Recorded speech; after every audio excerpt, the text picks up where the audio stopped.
And it's Ken Kraetzer for CBSI and Talking Business, our interview series, talking to leaders in the field of banking, insurance, customer service, digital marketing, and business education. We highlight our team at CBSI that provides banking insurance benefits to the credit card and payments industry. Now, we are very glad to have with us today a colleague, Peilin Corbanese, who is with EXL Management Consulting Company.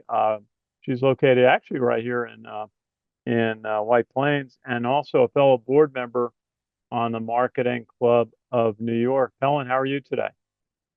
Fantastic, Ken. It's a pleasure talking to you. Greetings from White Plains. Yeah. It's a great spot just north of New York City, and good to talk with you. We've been working on the Marketing Club of New York for a number of years, and great to talk with you. Tell us a little bit about, why don't you start? Tell us a little bit about some of the things that you've worked on in your career. That's a very big question to open, Ken, but thank you for the question because I'm excited to answer it. Some of the things I've worked on in my career are a lot of it is about digital transformation. And what that means is using data and technology to improve a company's process, operational protocols, as well as people mindset changes in order for the organization to make more revenue, or save on cost, at the same time upskill the workforce. And it's terribly important nowadays because we're in the fourth industrial revolution right now, where AI is in our everyday life and data is being generated everywhere. If you remember when Amazon started coming onto the scene, where we were like, what is this company? Now, years and decades later, everybody's looking up to Amazon or Tesla as one of the examples of how we should modernize our business practices and our business model, such as putting your data in the cloud to enable faster transformation, faster processing, and save on the cost, or use generative AI for automation and to create use cases that can improve the functions of your business and allow people the time to learn new skills and upskill and participate in this revolution. Does that make sense? Uh, Absolutely. Tell us a little bit about, tell us about your company, EXL. You're the vice president of analytics for the firm, and tell us a little bit about the company and the services that it provides. So EXL is fairly a large company. We are about $1.7 billion a year in 2023, and we have over 55,000 people worldwide. And we deliver from 50 plus delivery centers, globally speaking. And the expertise are tremendous. We have more than 8,000 people who are certified cloud engineers for different disciplines. We have data scientists, these are PhD people, and we have analysts, and we have subject matter experts. We cut across many different industries, that is financial services, primarily in insurance and banking and capital market. And we go all the way to healthcare, as well as retail and energy. So we are all over the place, but in general, we are a management consulting firm where we compete with the Big Four and many others. So it's an honor to be the VP of analytics, because you know why? I have worked with so many smart people. I work with so many smart people where I feel I'm not the smartest one in the room anymore, which is a really humbling experience, but it's a fantastic experience for growth. So if you're one of those that enjoy working for a company where you are challenged constantly, but also giving you the freedom to do what you are best at and tailor job toward your skill set, EXL is the company. Hit me up. Well, that's terrific. Tell us a little bit about VP of Analytics. What are some of the key analytic tools and studies that you can do for clients? We do a lot of things for our clients. We run analytics from specifically insurance because my subject domain expertise is in insurance. And if you go down the funnel a little bit, my last job was with a life insurance carrier.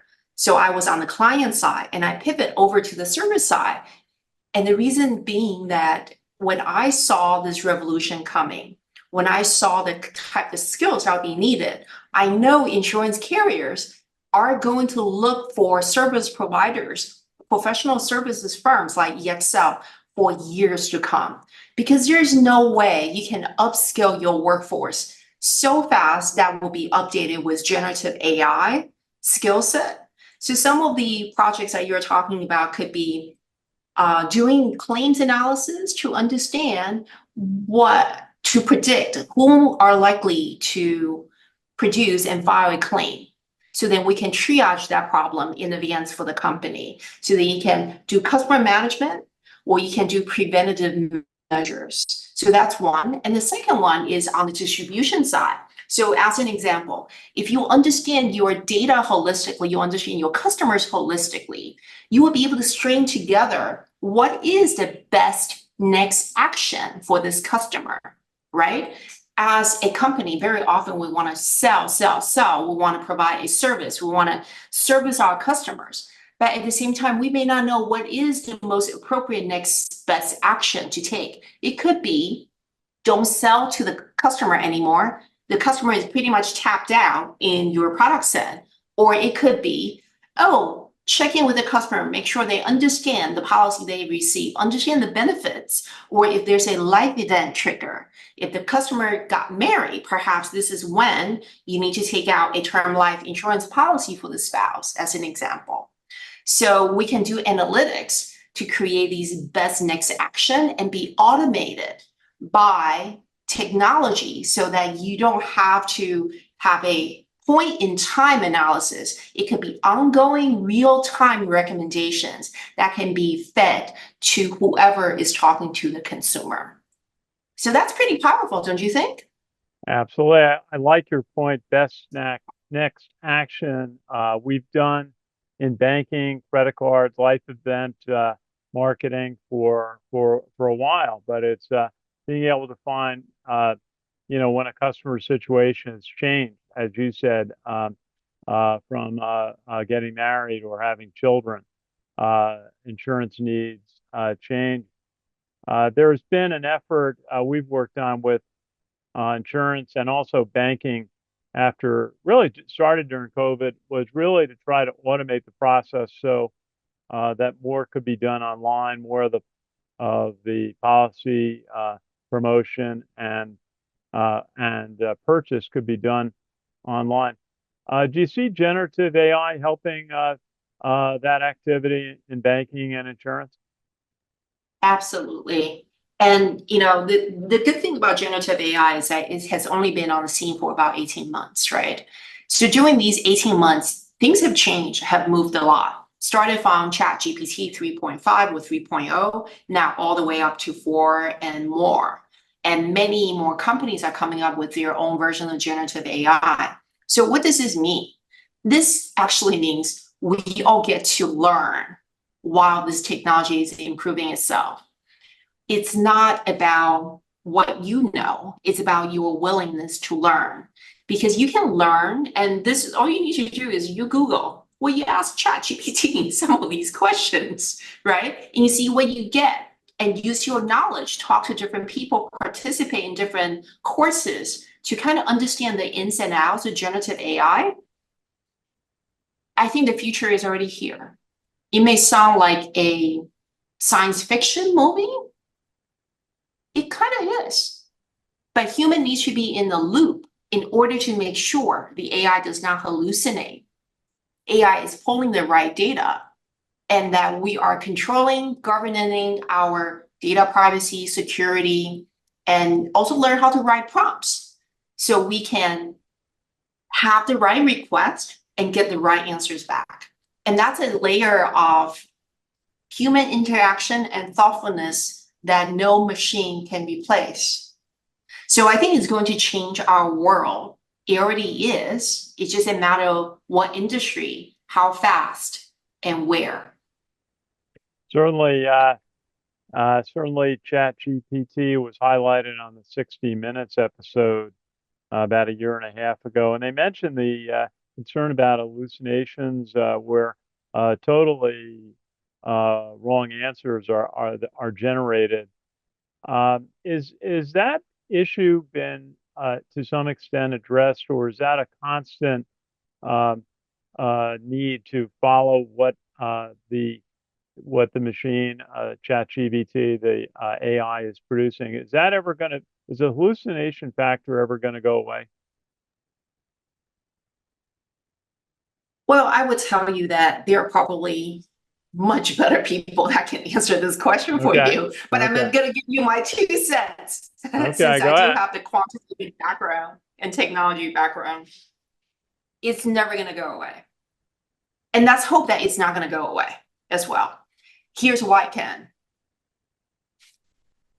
If it goes away, that means humans can be more easily replaced because we no longer really need to be in the loop, right? The hallucination is because the AI does not have enough data, so it's stuff up, making stuff up as it goes along because it has certain formats following. I'll give you an example. This is his story. So I use one of the note taker, and I won't tell you which company, but I call him Fred. So I use this note taker to document the meeting. And sometimes I send this AI assistant of mine into meetings that I am double booked. So he takes notes for me and I can review it later. I can watch the video and I can read the summary or even the transcript. And amazingly, my friend Fred, the AI, would tell me whether the tone of that conversation is neutral, positive, or negative, and what percentage of time are the conversation negative. So it helps me be a better person. So I love that. I have no problem with that aspect of AI. However, Fred recently hallucinated because I invited him to one of the meetings and I realized that was a wrong meeting. So I jumped off immediately. So Fred, the meeting title was something about DEI. So that's diversity, equity, and inclusion. I was discussing diversity, equity, and inclusion with a colleague. And Fred, my AI friend, made up a whole bunch of things about what was actually discussed. Amazing, Wow. right? In that summary, just from the fact that there are a few people in the meeting and there's a title, it made up a meeting summary. And I was like, this never happened. This sounds really fishy. So I went into the actual meeting description and also meeting transcription. And that's when Fred ended up telling me, I don't have enough information. I don't have enough information to come up with anything else. And then Fred even gave me a whole bunch of text in Spanish. Lo siento, blah, blah, blah, blah. And I was shocked. And this is a perfect example of hallucination. Mm. But this one is an easy one, right? Because I'm in the loop and I know that meeting did not happen. I know what happened. And I can read the details and know that Fred hallucinated. And could this problem be resolved in the future? I think so, because it's an easy one. There's no content, therefore summary needs to be written differently. This is an easy one to correct. But if there continuously be hallucinations of smaller scale, then that means that we need to have good governance with humans involved to know what mistakes are being made. So you continuously retraining, refining your large language model. And that's how we get better. So I don't think hallucination would ever completely stop. I don't want it to, because once it's stopped, I think it gets a little scary for me, Ken, because think about this. This is a business case. What if I ask, what do you think is going to happen tomorrow between Ken and I? And it started to be very correctly predict things and no hallucination. What purpose is life at that point? Well, certainly, there are always going to have to be human beings verifying and what machines are coming up with, directions they may recommend, and to some degree become autonomous, something I know like the military is very concerned about. Hey, tell us a little bit about how did you get into the field? Why do you like it so much?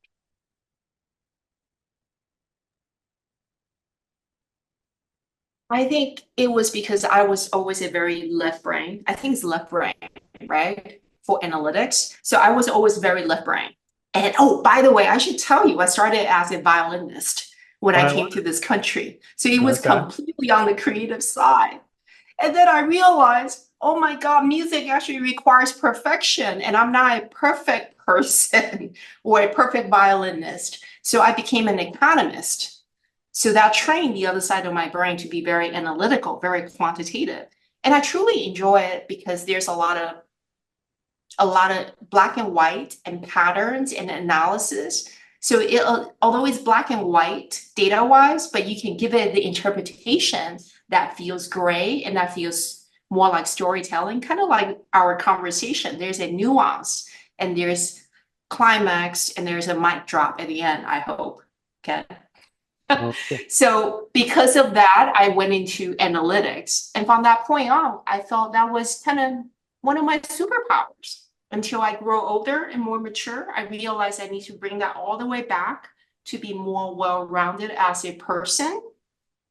And I found AI to be able to help me with that because it reminds me of words I use in meetings. If I speak too many negative words, it gets picked up.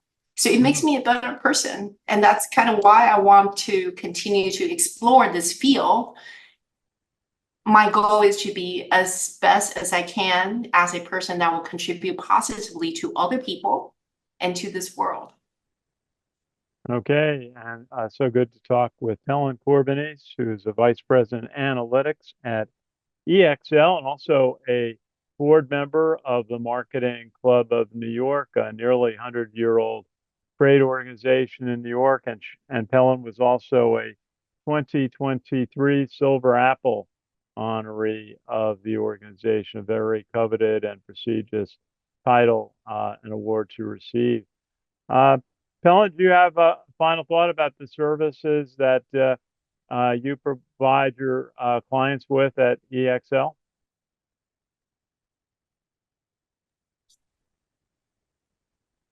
I am here to help any company in insurance to figure out how to manage their digital transformation using generative AI, their data, and any other kind of technology. I am a change maker. I love helping people grow. I love helping organizations change. So I would ask all your listeners to think about what they would like to do in their one wild and precious life. Because once you know what your goals are, what your mission is in life, you can bring that to your organization and really contribute greatly. And I'm here to assist you with your journey. Please contact me. Absolutely. We'll have contact information in the caption. And Pelin, for me, it's great to talk with you. It's great to work with you on the board of the Marketing Club of New York. And as we noted, you're the Vice President Analytics at EXL and based here in the New York area. Great to talk with you today. Thank you so much, Ken, for your time today and happy White Plains sunny day. It is a sunny day in White Plains, a great place to be. And thank you, Pelin, for joining us. It's Ken Kraetzer for cbsi Talking Business. And again, all the highlight work of our team. We're based in Harrison, New York. We provide insurance-backed benefits to the payment and credit card industry. So great, and thanks for watching our podcast today.